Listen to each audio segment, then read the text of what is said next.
जब 90% भूमि अधिग्रहित हो जाती है तब हम जो है वो टेंडर करते हैं, इसलिए इस टेंडर को हम कैंसिल करेंगे। तो अगर इनका बड़ा हृदय होता तो कम से कम ये स्वीकार करते, क्वांटिटी में अगर हमारी सरकार ने दिया था समाजवादी पूर्वांचल एक्सप्रेसवे, तो इन्होंने समाजवादी हटा दिया और आज इनॉग्रेशन कर रहे हैं। क्यों नहीं पूर्व मुख्यमंत्री आदरणीय श्री अखिलेश यादव जी को जगह बना रहे हैं, दे रहे हैं, क्यों नहीं दे रहे हैं, क्यों नहीं बता रहे हैं?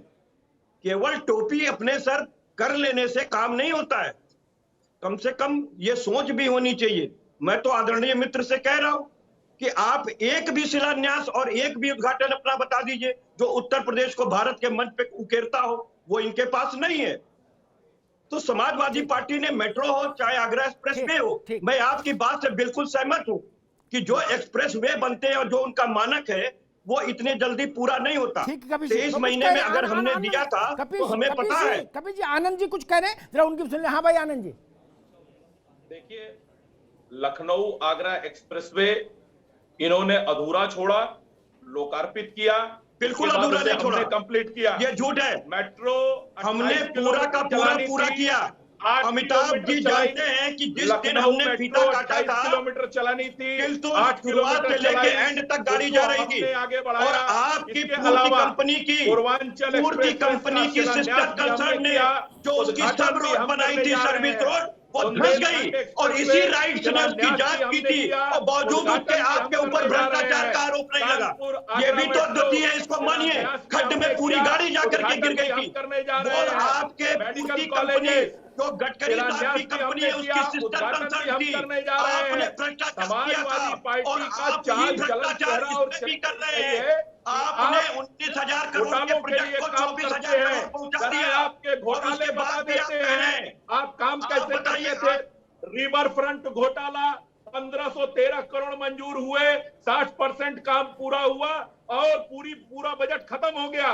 14 लाख आपने लैपटॉप खरीदे, बांचे 6 लाख, बाकी पैसा कहां गया। खनन घोटाले में लगातार जांच चल रही है। एक गैंग रेप के आरोपी को आप अपनी गाड़ी में लेकर घूमते थे, आज वो सलाखों के पीछे है। यादव सिंह जैसे भ्रष्टाचारी को आप बचाते रहे, उनको जेल जाना पड़ा। आप लोग जितने भी प्रोजेक्ट करते थे सिर्फ और सिर्फ अपनी झोली भरने के लिए करते थे और उसको कभी भी आपने समय पर पूरा नहीं किया। अगर बिना बजट के परियोजनाओं का शिलान्यास का कोई रिकॉर्ड बने या ऐलान का कोई रिकॉर्ड बनेगा तो वो निश्चित रूप से समाजवादी पार्टी और अखिलेश यादव के नाम जाएगा। देखिए, बहुत सीधी सी बात है अमिताभ जी, मुझे प्रत्युत्तर देने का 1 मिनट का समय। हाँ, बिल्कुल बिल्कुल जी। यही इनका धोखा है इस देश और प्रदेश की जनता के साथ कि इन्होंने एक लोकप्रिय सरकार जिसने विकास का मानक खींचा उत्तर प्रदेश के अंदर, उसके ऊपर भ्रष्टाचार का आरोप लगा रहे हैं।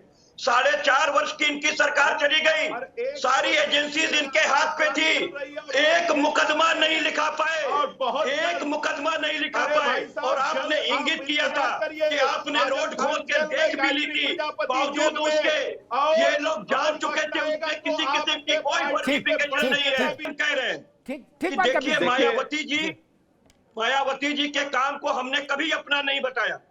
कभी अगर बताया हो तो अमिताभ जी कोट कीजिए कि हमने बताया, लेकिन ये बताते हैं, ये अपनी टोपी दूसरे के सर घुमाते हैं बुरी वाली और दूसरे की अच्छी टोपी अपने सर पहन लेते हो, बताते हैं कि हमारा है। ठीक है आनंद भाई, ये कह रहे हैं कि आप टोपी बदल देते हो, अपनी खराब टोपी दूसरे को पहना देते हैं और उसकी अच्छी तो पहन लेते हो। आनंद भाई ठीक है, कपिल भाई उनको आधार की ये बुराई ठीक है। कपिल श्रीवास्तव जी, कपिल जी सुन लीजिए। देखिए, समाजवादी पार्टी माल गोदाम में टंगी हुई उस बाल्टी की तरह है जिसके ऊपर आग लिखा है और अंदर रेत और पानी भरा हुआ है। आप हमारी रथ यात्रा जिसके ऊपर आग लिखा हुआ है, अंदर रेत और पानी भरा हुआ है। तो समाजवादी पार्टी का चाल चलन, चेहरा और चरित्र जो ये दिखाते हैं उससे ठीक की तरह है।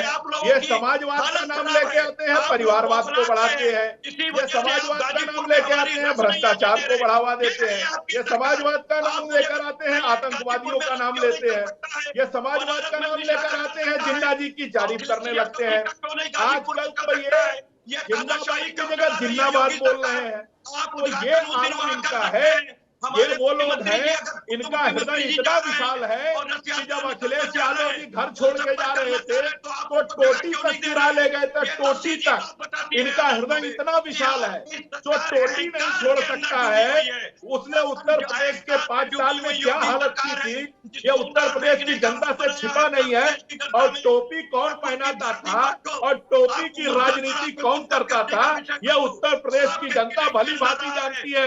इसीलिए उत्तर प्रदेश की जनता ने इनको टोपी पहनाने का काम कर दिया। कारनामे इन्होंने किए, काम हम कर रहे हैं। हम जो काम कर रहे हैं उसी के दम पर 2022 में प्रचंड बहुमत के साथ जीत कर आएंगे। और इनके जो कारनामे हैं वो जनता को आज तक याद है।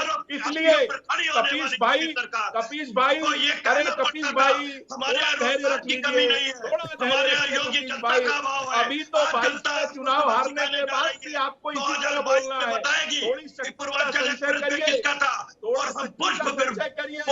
आपको घोटाले का ठीक, मैं दोनों मित्रों को रोकूंगा, समय मुझे इतनी इजाजत दे रहा है।